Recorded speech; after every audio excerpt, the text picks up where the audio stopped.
Assim o texto, Atos, capítulo 2, versículo 41 e 42.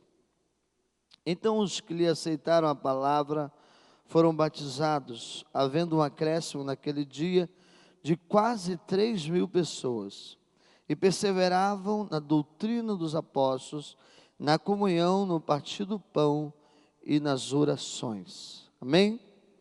Eu quero pensar um pouquinho, irmãos, nessa manhã com vocês, neste que é o nosso alvo, e nós já começamos, um domingo antes de eu viajar, nós falamos sobre essa primeira parte desse alvo, que está meio desconfigurada aqui, nessa imagem, mas a primeira parte fala do restaurando o relacionamento com Deus, e eu disse no domingo, quando eu preguei sobre isto, que o processo do relacionamento com Deus se dá na compreensão da queda da humanidade, a compreensão do pecado, do que o pecado proporciona ao homem, e do entendimento da graça de Deus, entendimento da salvação em Cristo Jesus.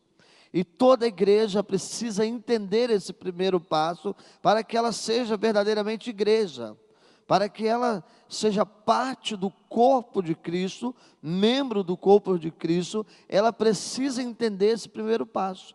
Cada crente precisa ter uma convicção dessas coisas, que o homem pecou, com o pecado ele foi destituído da glória de Deus, isso chamando de queda, ele foi afastado da presença de Deus. A consequência desse pecado é a morte espiritual, física e eterna, que levará o homem a viver eternamente sem Deus, por conta do afastamento de Deus, e a salvação que é dada por meio da graça, pelo meio do sacrifício de Cristo na cruz do Calvário. Não é um mérito nosso, não é de nós mesmos, porque nós somos salvos pela graça, mediante a fé em Cristo Jesus. Isso não vem de nós, para que ninguém se glorie, é presente de Deus. Então todo crente, todo membro precisa compreender esse primeiro passo na sua vida, para fazer parte do corpo de Cristo. E o segundo ponto que eu quero trabalhar hoje com vocês, fala do crescendo em relacionamento com Deus, porque uma vez que você entende, você restaura o relacionamento com Deus. Quando o homem confessa Jesus como o Senhor da sua vida, como o homem entrega a sua vida a Jesus, quando o homem se arrepende do seu pecado, entende a sua miséria sem Deus e ora convidando Jesus a vir ser Senhor, nesse momento o homem restaura o relacionamento com Deus, mas ele precisa agora crescer em relacionamento com Deus. Ele precisa se desenvolver em relacionamento com Deus. O que está acontecendo na igreja de Atos é tudo isso que está aí exposto para vocês. Porque no primeiro momento, quando você pega o capítulo 2 de Atos, o que está acontecendo ali? O Espírito Santo havia descido sobre a igreja que estava reunida, e depois que isso acontece, Pedro começa a pregar o Evangelho de Cristo Jesus, dizendo que as pessoas tinham crucificado Cristo, o enviado de Deus, falando que era necessário que eles se arrependessem do pecado deles, falando que todos aqueles que crescem no nome de Jesus Cristo, depois você pode fazer uma leitura da pregação de Pedro, em Atos capítulo 2, ele vai fazer vai apresentar aqueles que ali estavam reunidos, o Evangelho da salvação em Cristo Jesus. E o que acontece nesse dia? O texto diz que mais de quantas pessoas aceitaram Jesus? Olha aí no versículo 41. 3.000 pessoas naquele dia tiveram o quê? O seu relacionamento restaurado com Deus. 3.000 pessoas se converteram a Cristo naquele dia. Ou seja, 3.000 pessoas naquele dia entenderam que tinham pecado, tinham sido separados da glória de Deus, o que estava sobre elas era uma condenação eterna, e elas precisavam se reconciliar com Cristo Jesus. Então, em arrependimento, em confissão, a Bíblia diz que eles se converteram a Cristo. Mas agora, estes que se converteram, começam a viver o quê? O crescimento de relacionamento com Deus. E aí eu quero apresentar 3 pilares aqui, encontrados no livro de Atos, que precisa ser vivido por nós, que nós precisamos entender para que o crescimento no relacionamento com Deus também aconteça na nossa vida, aconteça na vida da igreja, aconteça na tua vida. E o primeiro pilar aqui que eu preciso destacar, que eu encontro no versículo 42, é o pilar da perseverança. Nós precisamos pensar sobre este pilar, porque o texto começa dizendo que aqueles que se converteram a Cristo perseveraram, eles permaneceram, eles ficaram firmes, eles ficaram constantes, e nós precisamos pensar nesse primeiro pilar da perseverança, porque isso é um princípio fundamental para aqueles que querem desenvolver um relacionamento com Deus. E amados, esse é um grande problema nos dias atuais, porque no contexto geral as pessoas não têm perseverado em nada na vida espiritual. Talvez se eu perguntasse aqui assim, olha, quem começou esse ano dizendo assim, esse ano eu vou ler a Bíblia toda? Talvez algumas mãos iriam levantar aqui. Mas talvez se eu perguntasse, quem é que está colocando em prática para ler a Bíblia toda esse ano? Já diminuiria. A falta de perseverança tem sido um grande problema nos dias atuais no meio da igreja. As pessoas desistem por muito pouco, elas recuam por muito pouco. A igreja de Atos dos Apóstolos é uma igreja que perseverava meio em diante das grandes perseguições, mesmo diante das grandes lutas, mesmo diante dos grandes embates. A Bíblia diz que essa igreja perseverava, e nós vamos encontrar essa palavra em muitos textos da igreja de Atos dos Apóstolos. Uma igreja que perseverava. Há pouco tempo atrás nós começamos a orar, um grupo de homens. Alguns têm perseverado, outros já desistiram. É ou não é, Miro? Outros já pararam. Talvez você possa pensar em algo que você começou muito empolgado na sua igreja, no seu ministério, na sua vida particular, e hoje você já desistiu. Porque nós não conseguimos entender que esse é um pilar fundamental para a igreja evangélica, que é a perseverança, mesmo em meio às dificuldades, às lutas, aos problemas. É necessário que a gente possa perseverar na obra de Cristo Jesus. Paulo, escrevendo ao seu colega pastor Timóteo, no capítulo 4, versículo 16, na sua primeira carta, ele diz assim: Timóteo, é necessário que você possa perseverar, porque a sua perseverança salvará tanto a ti quanto a outros.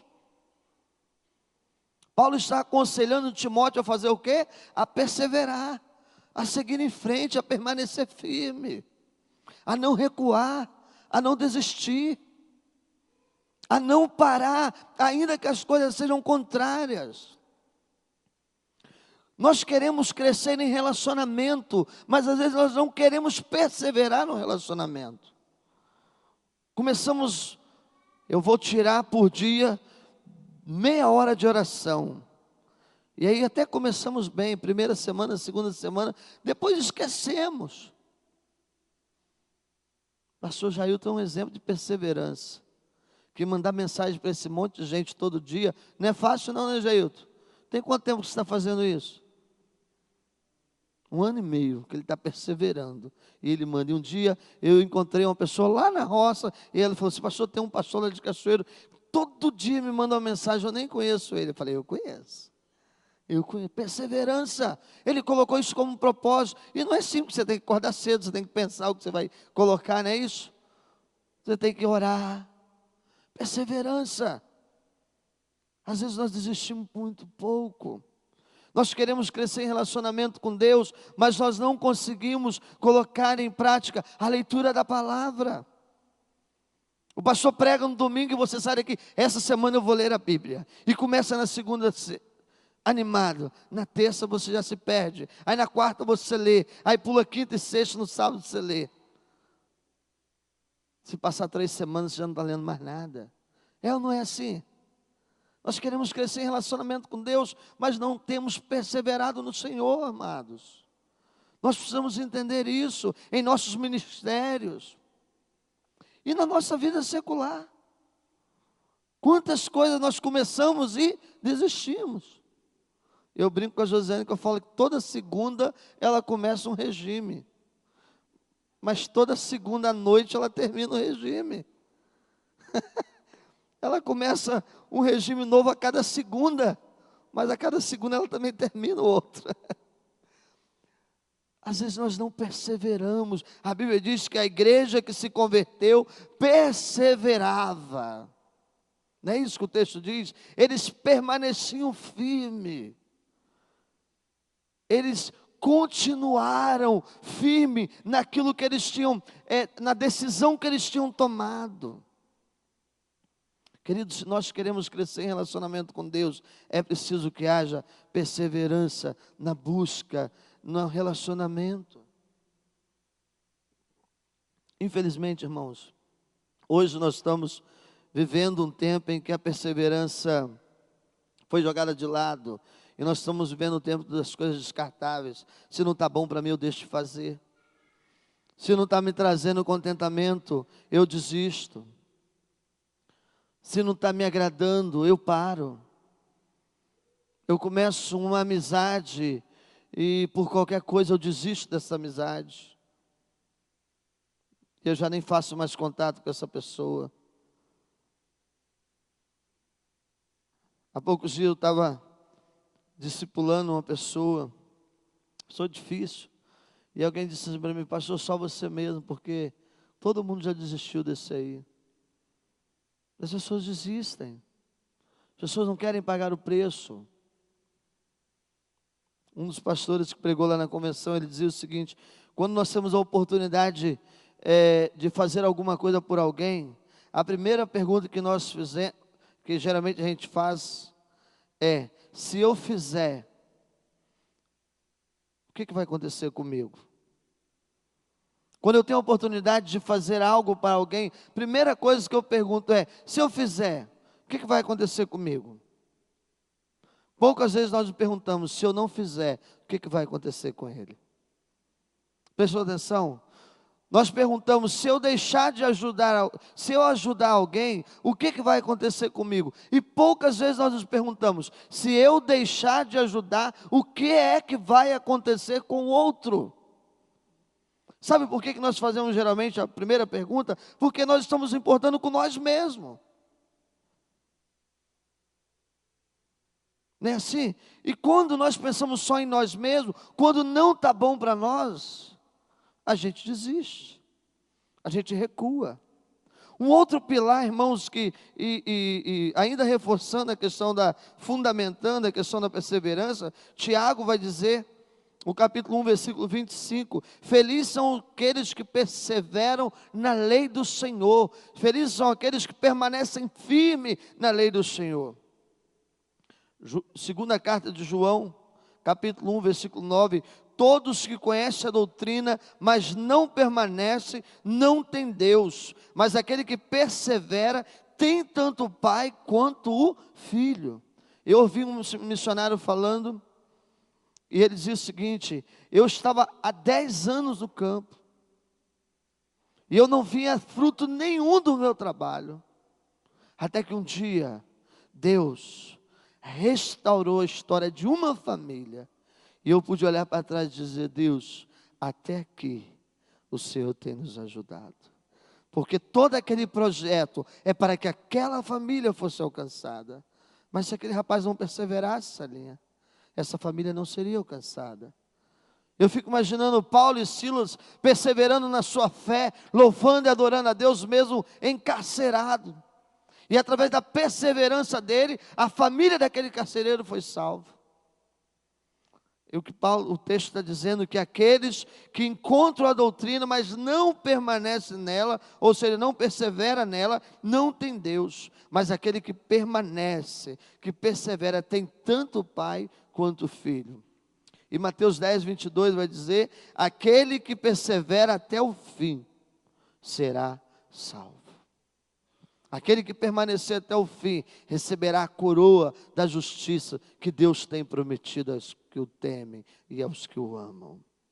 Precisamos perseverar para que nós possamos crescer em relacionamento com Deus. E a perseverança não pode estar ligada aos acontecimentos que estão em torno de nós, mas a convicção do novo nascimento que existe dentro de cada um de nós.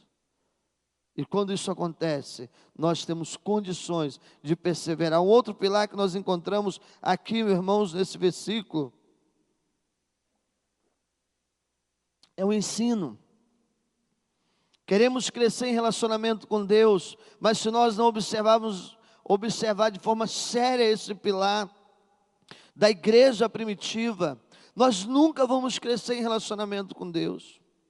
O ensino é algo fundamental na vida dessa igreja. O texto diz: eles perseveravam no ensino dos apóstolos, ou na doutrina dos apóstolos. Mas eles perseveravam nesse segundo pilar, que é o ensino.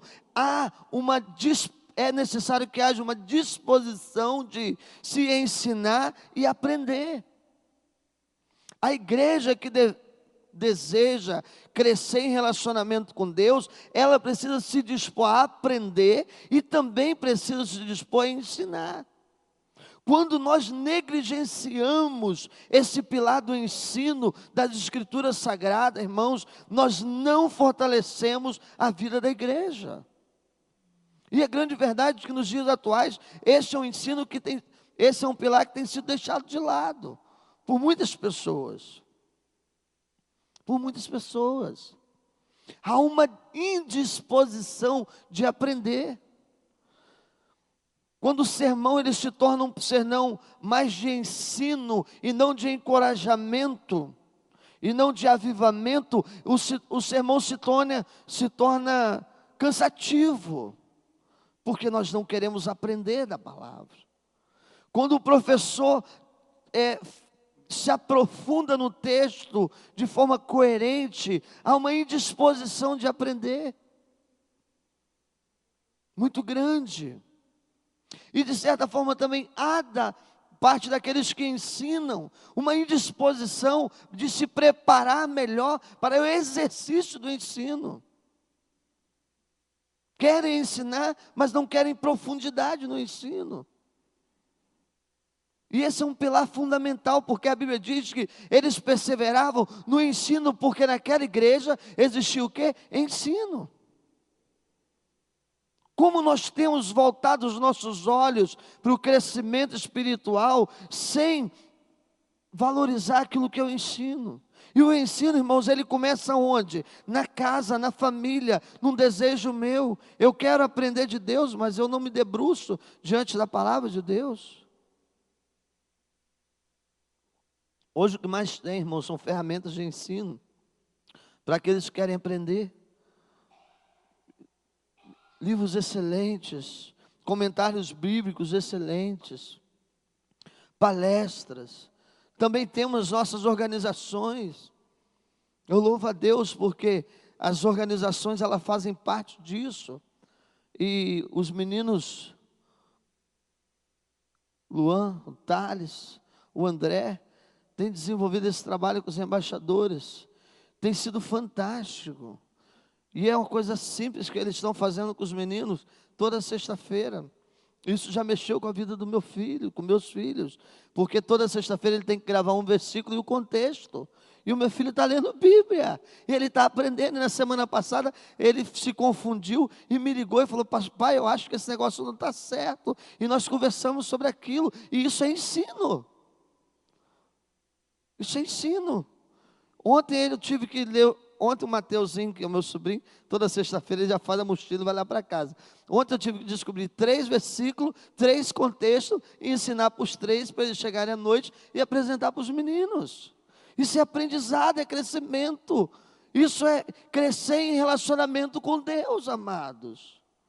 Mas se nós não entender esses pilares que a igreja precisa resgatar, e isso resgatar, irmãos, às vezes eu fico muito preocupado, que quando a gente fala de igreja, parece que a gente fala de algo muito desprendido de nós mesmos, né?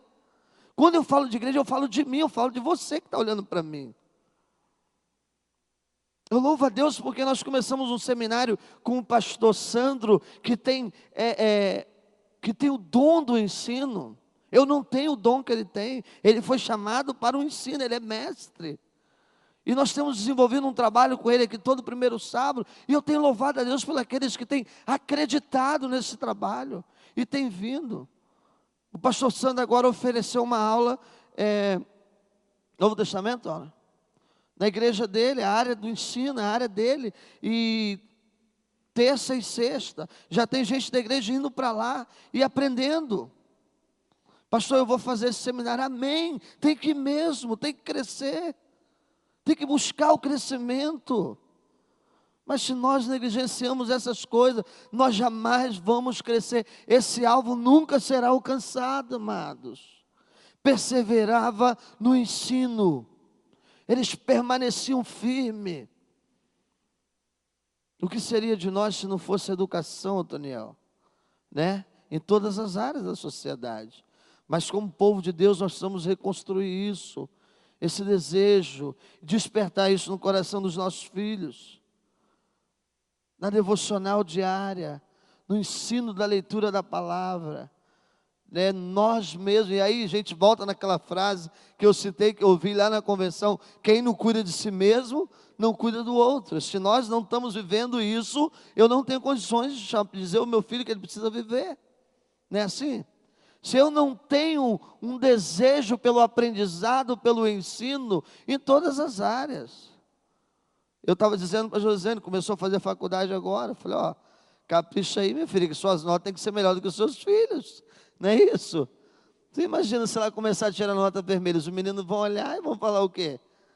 Né? Tem que pegar firme, porque agora você tem que ser referência no estudo, porque eles estão olhando para você e você é o espelho deles. Então, essa é a nossa vida, esse pilar é fundamental. O ensino era um dos pilares no ministério de Jesus.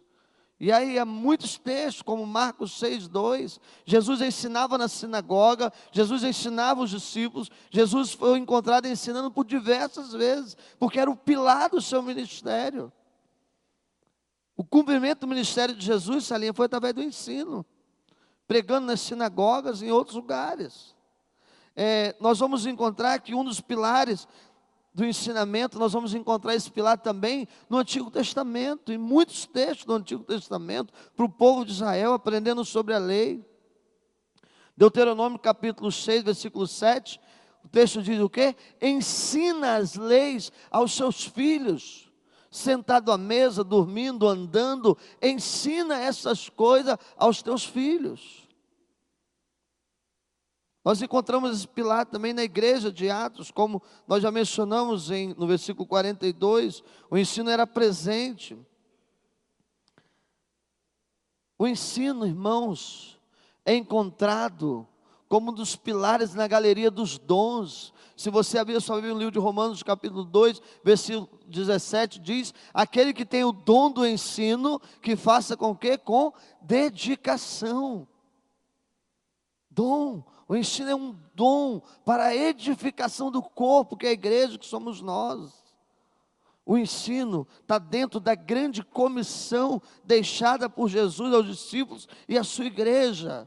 Em Mateus capítulo 28, versículo 20, ide e ensinai, pregai o evangelho, ensinando-os a obedecer todas as coisas que eu vos tenho ordenado.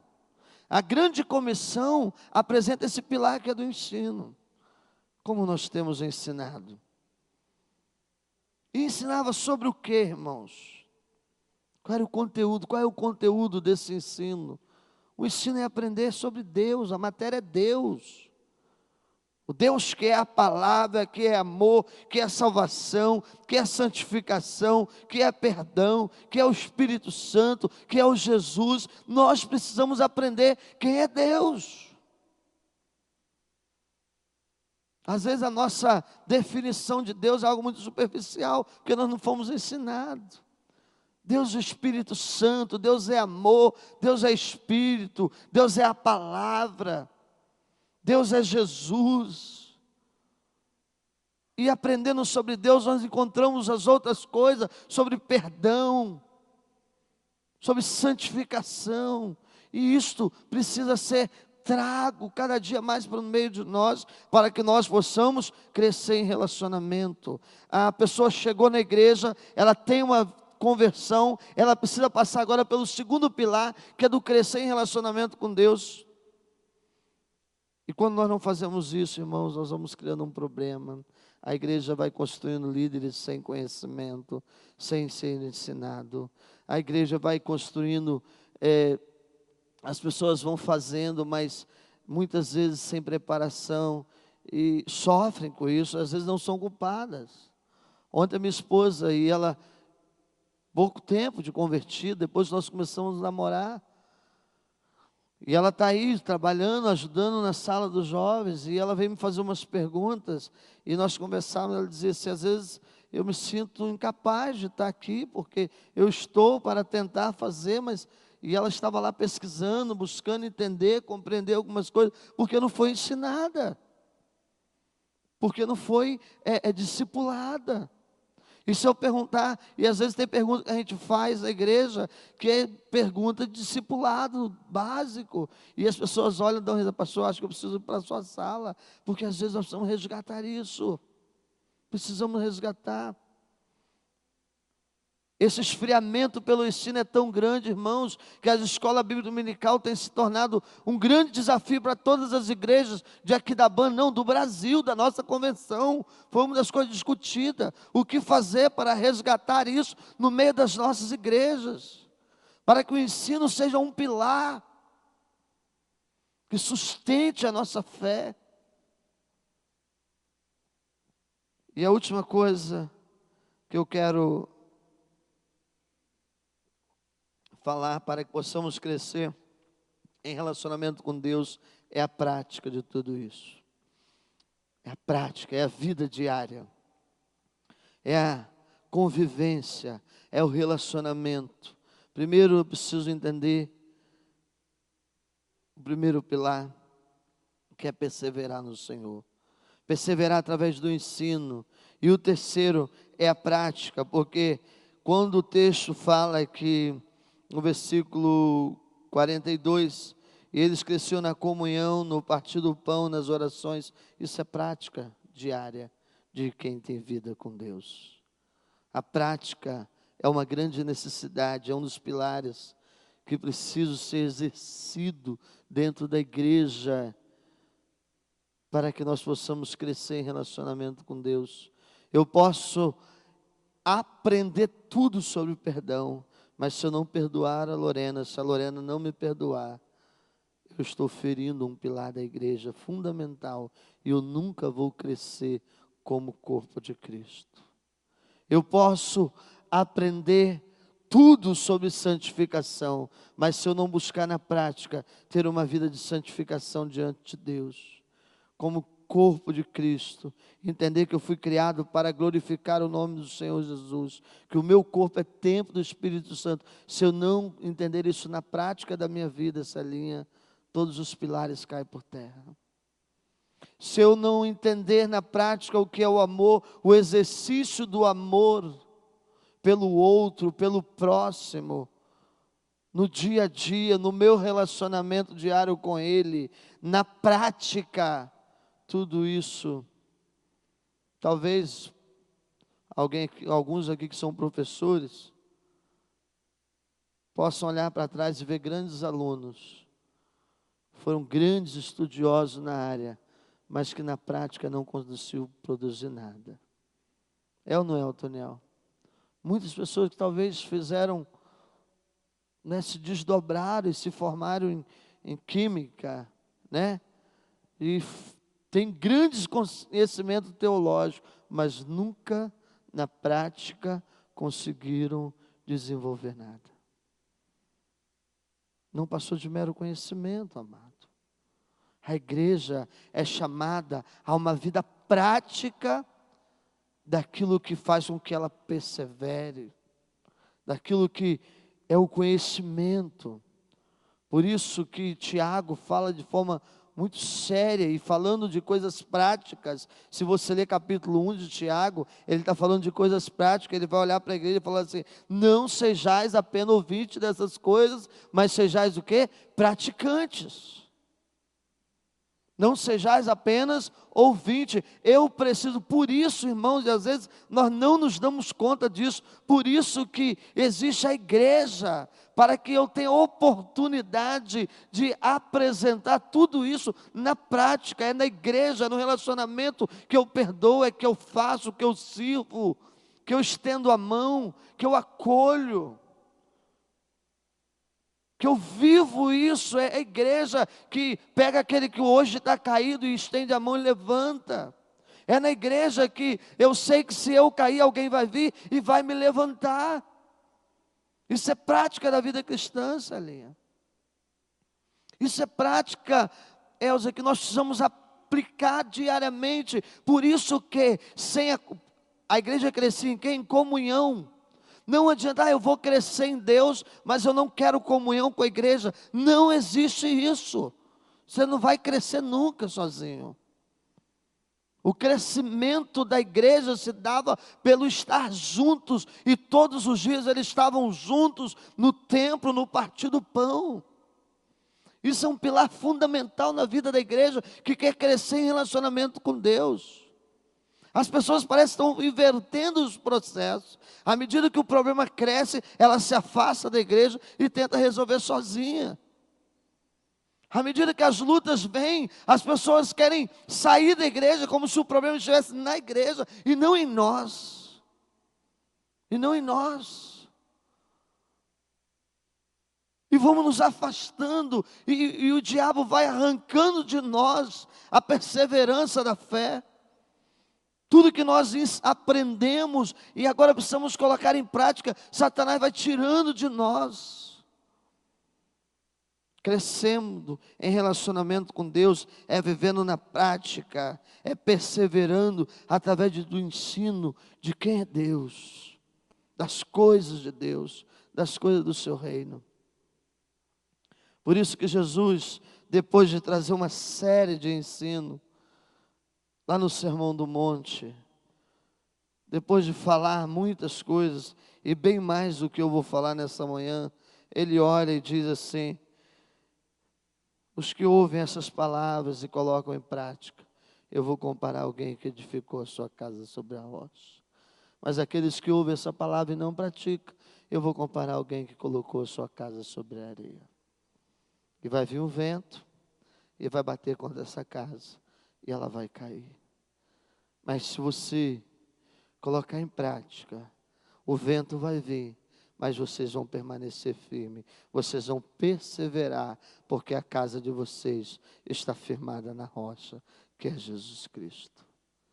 Passem lutas? Sim, Ele disse que nós iríamos passar. No mundo tereis, mas tem de bom ânimo, porque eu venci o mundo. O vento viria sobre qual casa? Sobre as duas. Não é isso? Sobre edificada sobre a rocha e qual é a diferença? É que a edificada na rocha, ela persevera, ela permanece firme, ainda que os ventos sejam contrários. Querido, que nós como igreja possamos absorver esses pilares para as nossas vidas. Que saiamos daqui dispostos a perseverar no Senhor, seguir em frente, diante das adversidades desse tempo, a permanecer firme no Senhor. Que possamos sair daqui dispostos a cada dia aprender mais de Deus, quem é Deus, das coisas concernentes à vontade de Deus, e talvez muito mais ainda dizer: Deus, eu quero ser alguém, um instrumento de ensino para outro. Eu quero me preparar, eu quero me capacitar, eu quero me colocar nas tuas mãos para que o Senhor me use. E dizendo: Senhor, nos ajude a viver essas coisas na prática. E Jesus não apenas falou de prática, mas Ele praticou. Jesus praticou o amor, Jesus praticou o perdão, Jesus praticou todos os seus ensinos. Não há um ensinamento de Jesus em que Ele não pôde mostrar na prática da sua vida. Não há um ensinamento sequer de Jesus em que ele não pôde mostrar para os seus discípulos na prática. Ele diz: cuidai dos enfermos. E ele cuidou dos enfermos. Ele diz: abraçai os excluídos. E ele abraçou os excluídos. Perdoai aqueles que caíram. E ele perdoou os fracos. Perdoai aqueles que vos perseguem. E ele perdoou. Na prática, esse é o grande desafio do Evangelho. Feche seus olhos e fale com Deus essa manhã. Deus, como igreja, nós precisamos crescer no Senhor. Como igreja, nós queremos crescer no Senhor. Como igreja, Deus, nós queremos perseverar, ó Pai, na Tua palavra, nos Seus ensinos, ó Deus. Mas nós precisamos, ó Deus, viver isso no nosso dia a dia. Nós precisamos vivenciar essas coisas, Pai. Por isso eu quero que o Senhor nos auxilie com o Teu Espírito Santo. A sairmos, ó Deus, da teoria, irmos para a prática. E assim, Pai, podemos mostrar ao mundo a nossa identidade. De filhos restaurados, de filhos transformados, de filhos que têm a oportunidade de ter e ser visto como a imagem e semelhança do Pai. Nós queremos ser cada vez mais parecido contigo. Por isso nos ajude, Senhor. Nos ajude em nome de Jesus. Ao sairmos deste lugar, que esses pilares, ó Deus, fiquem impregnados em nós. Para que possamos ser desafiados por esta palavra desta manhã. Em nome de Jesus. Amém e amém.